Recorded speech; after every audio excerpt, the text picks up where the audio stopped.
आखिरकार 20 साल का इंतजार खत्म हुआ। नासा ने हाल ही में जेम्स वेब की 5 तस्वीरें जारी की है, जिनमें से एक है डीप स्पेस इमेज, जिसमें लगभग ब्रह्मांड की शुरुआत को दर्शाता है, और दूसरे में गैलेक्सियों का टकराते हुए दिखाई दे रहा है, और इसमें है एक्सोप्लैनेट का लाइट स्पेक्ट्रम। साथ ही इस इमेज में एक स्टार की मौत को दिखाई दे रहा है, और दूसरा इमेज एक तारे के जन्म को दर्शाता है। इन तस्वीरों में जो दिख रहा है वो इतना डिटेल से है कि हम लोगों ने ऐसा पहले कभी नहीं देखा। इन इमेजेस मनुष्यों का ज्ञान और प्रसिद्धि को अभिव्यक्त करती है। हालांकि इन इमेजेस सभी के लिए समान महत्व नहीं है, क्योंकि जो व्यक्ति को एस्ट्रोफिजिक्स लाइट स्पेक्ट्रम की कोई बुनियादी समझ नहीं है, ये तस्वीरें उसके लिए कोई मायने नहीं रखते। उन लोगों के लिए ये कोई साधारण चित्रों की तरह ही लगेगा, लेकिन एस्ट्रोफिजिक्स का अध्ययन या शोध करने वालों या बुनियादी विचारों वाले लोगों के लिए ये एक तस्वीर ही नहीं बल्कि एक अमूल्य संशोधन है। आज के वीडियो में मैं इन छवियों के विशेषताओं के साथ साथ हबल छवि और जेम्स वेब की छवि के बीच तुलनात्मक अंतर दर्ज करने की कोशिश करूंगा।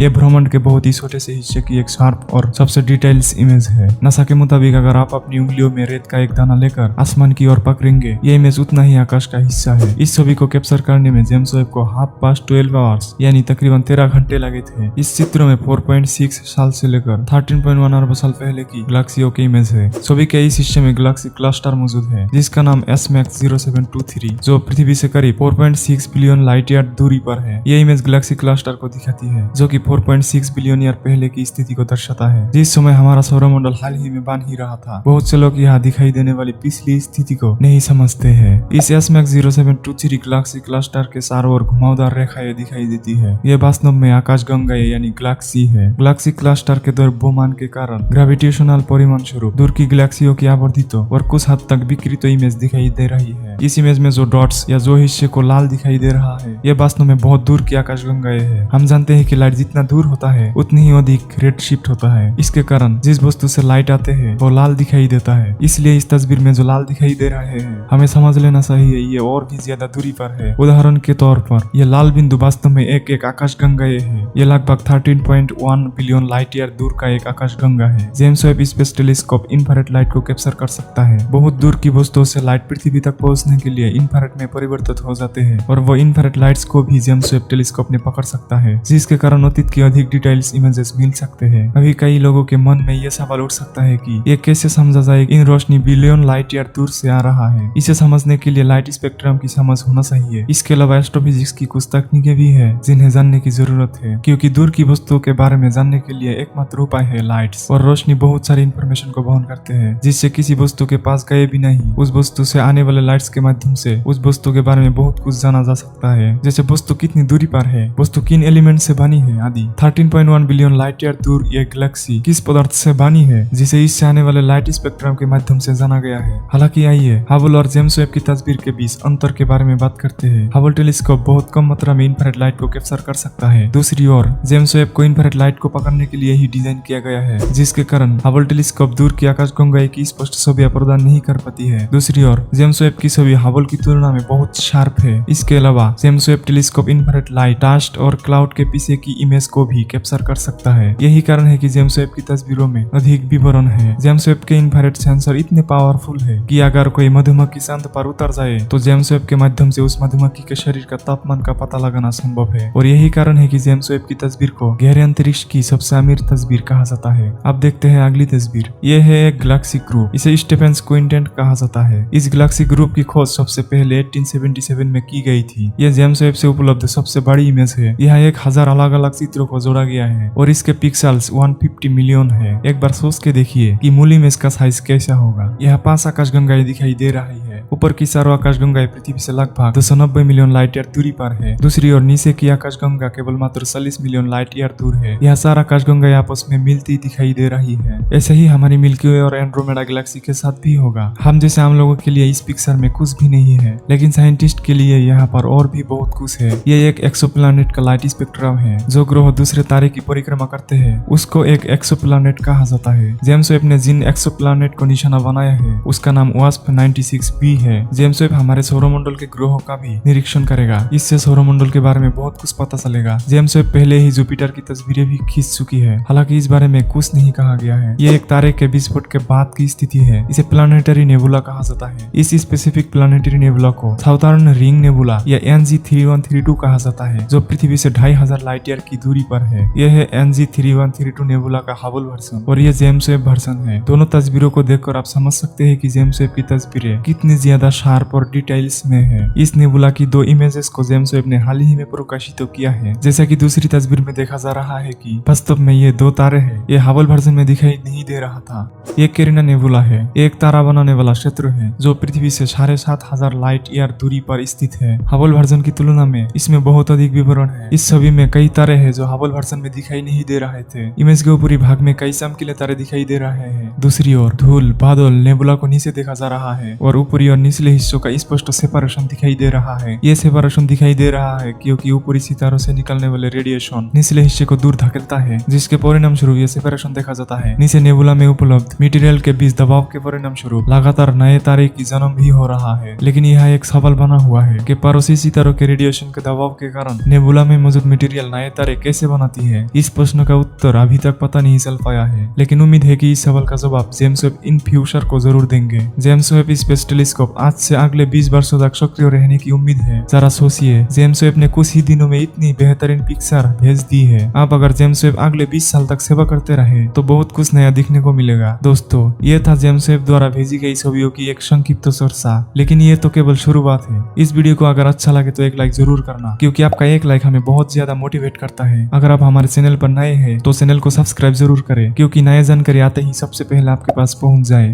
धन्यवाद।